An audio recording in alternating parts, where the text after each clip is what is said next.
Welcome to the TechHub.training solution video for the Visualizing Volume Challenge. This challenge can be found on TechHub.training, and if you haven't started it yet, head on over there and try it out for yourself before going through this solution video.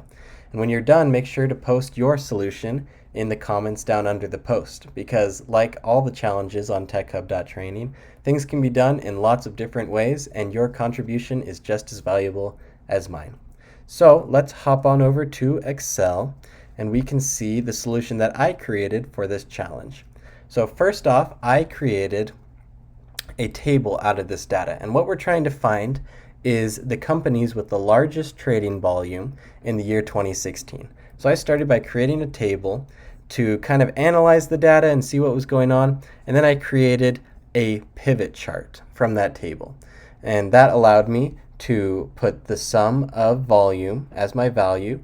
I had it aggregated by name, and I added year as a filter so that I could filter out just the ones that were done in 2016. What I had to do was come in here to my table and actually use the year function on the date to get just the year out so that I could filter by it. Then I wasn't able to use an appropriate chart in my pivot chart. It limits some of the charts that you can use.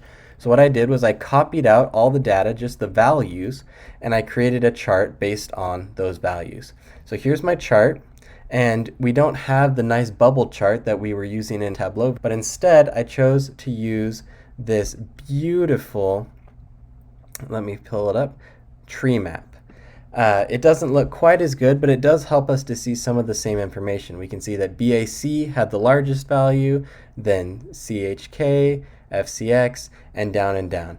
So we are able to, at a glance, see some of the biggest companies, and we are able to bring this back to our boss and say that we finished the challenge. So that's my solution to this challenge. Again, make sure to post yours under the post on TechHub.training, and I look forward to seeing you in later challenges. Thanks for stopping by.